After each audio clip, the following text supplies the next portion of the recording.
Hello students, myself Dr. Mukta. Today we will see how to draw lung microanatomy schematic diagram with HNE pencils. Now here what we are going to draw, these alveoli having the type 1 and type 2 pneumocytes, then one of the bronchiole, then here the alveolar sac, respiratory bronchiole, one of the section of this intrapulmonary bronchus, and one of the alveolar macrophage, that is the dust cell. So let's start drawing.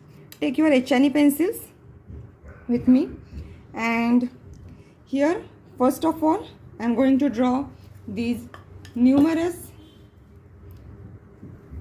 empty spaces which are of different size.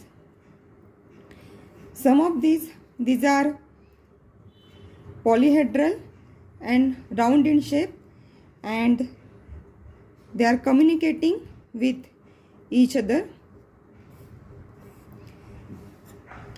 The alveoli, these are less than 200 micrometer in diameter, while the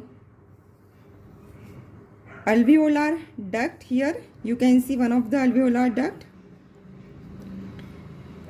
which is a long hallway, side wall of which shows these open doorways which open in a large rounded saccule. This saccule is divided by the spur-like partitions into many alveoli. At some places you may find alveolar duct. One of the respiratory bronchiole we are going to draw here. These are alveoli. Alveoli, they are lined by type 1 and type 2 pneumocytes. Type 1 pneumocyte, which I am drawing here, the nuclei, these are somewhat flattened and they are most numerous cells found in the alveoli, while the type 2 pneumocytes, these are having the large plumpy nucleus. Under electron microscope, the nucleus of type 2 pneumocyte here having many nucleoli and lamellar bodies are seen in the cytoplasm of type 2 pneumocyte. So now I am labeling this one type 1 pneumocyte,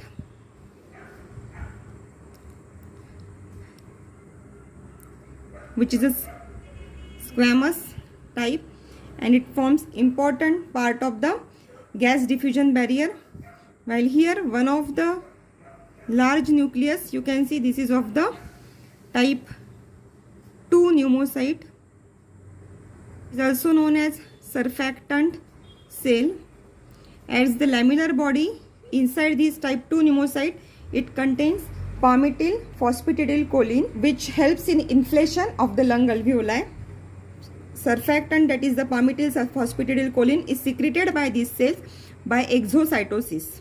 The type 2 pneumocyte, they are very few, just forming 5% of total alveolar cells, while type 1 pneumocyte, they are maximum around 95% of the total cells.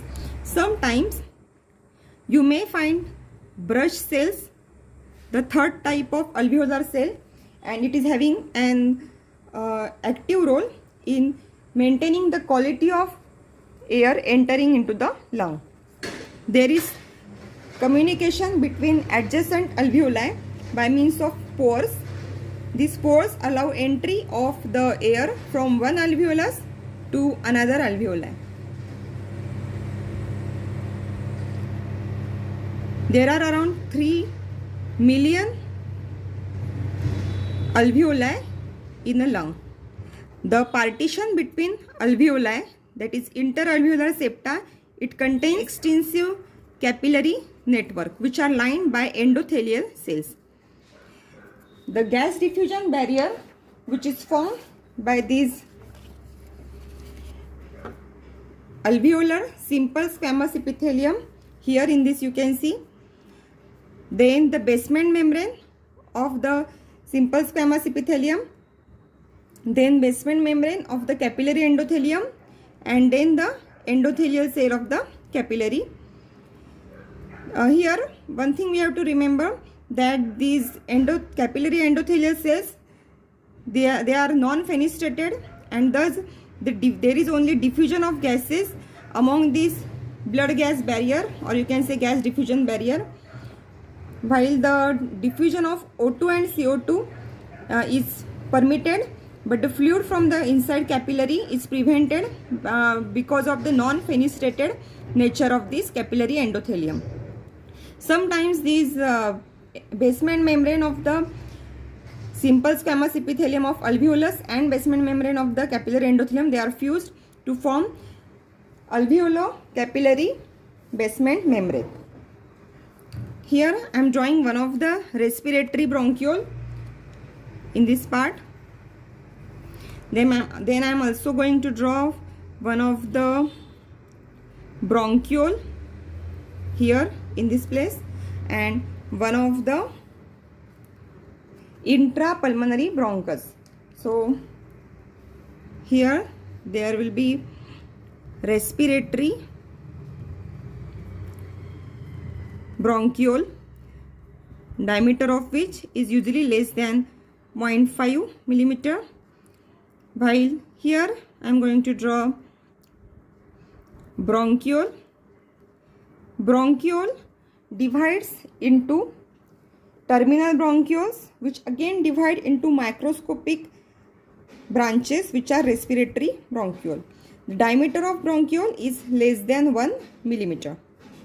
Here we are going to draw intrapulmonary bronchus. In the bronchus we have to draw the hyaline cartilage and pseudostratified ciliated columnar epithelium. You can see height of the epithelium will decrease as we go away from the conducting zone. Respiratory bronchiole onward, there is this respiratory zone of the lung, and before respiratory bronchiole there is conducting zone of the respiratory tree.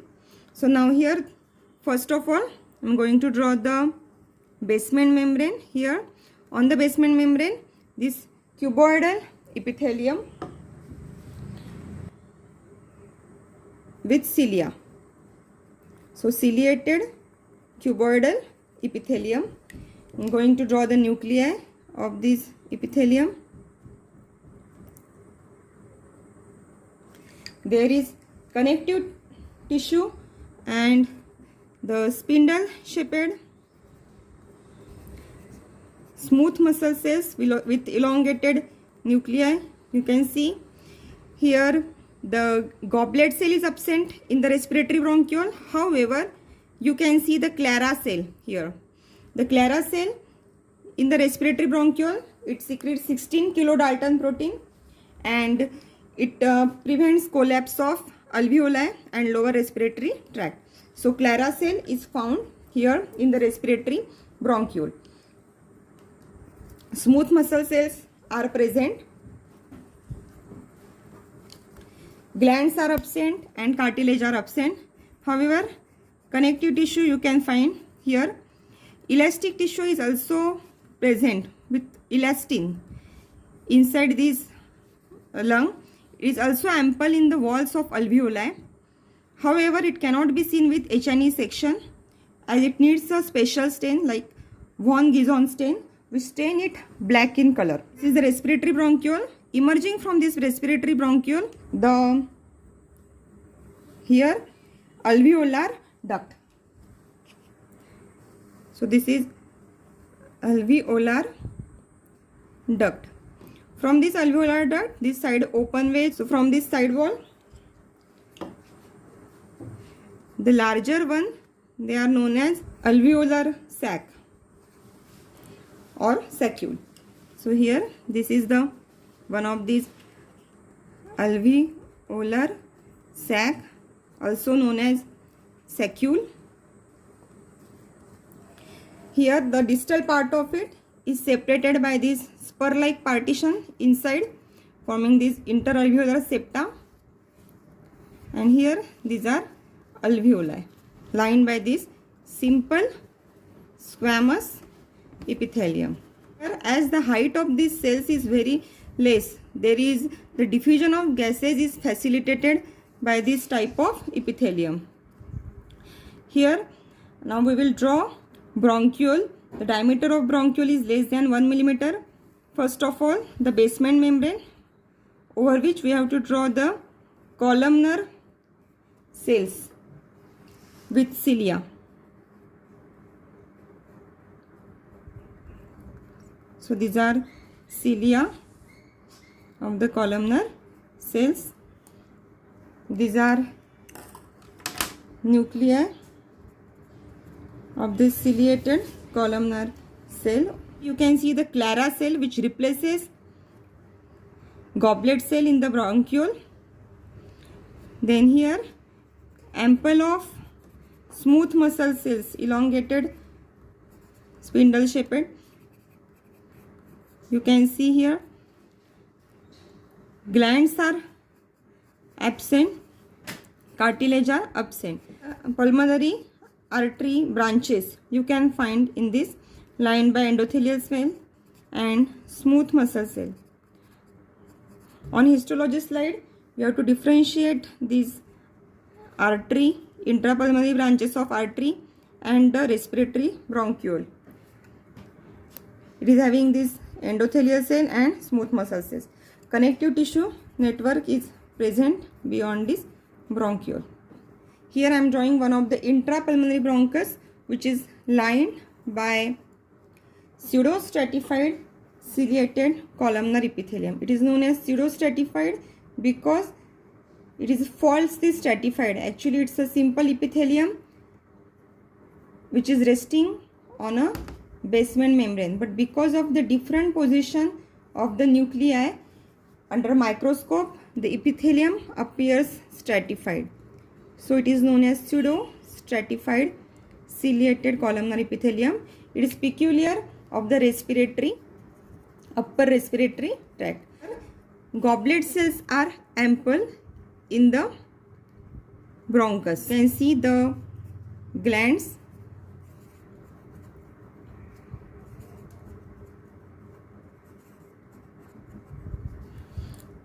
Then you can see the smooth muscle cell. Incomplete plates of hyaline cartilage are seen. These incomplete plates of hyaline cartilage with the nuclei of the cartilage cells, chondrocytes. The extracellular matrix of these hyaline plates is highly basophilic, like this. Outside this, there is connective tissue, which is also having the elastic fibers. Pulmonary vein branches you may find in the section of the slide. Now rest of the spaces I will fill up with these alveoli. Sometimes you may find in the intra-alveolar septa macrophages, which are known as alveolar macrophages. These alveolar macrophages, they engulf the dust particle and also known as dust cells. So this is alveolar macrophage inside the lumen of alveoli, also known as dust cell. In case of the smokers and city dwellers, they also engulf the carbon particle and soot particle in the black in color. In case of heart failure condition, they engulf the RBCs, which will be entering inside the lumen of the alveoli, and then it is known as heart failure cell. Now I am completing this slide of lung. Thank you.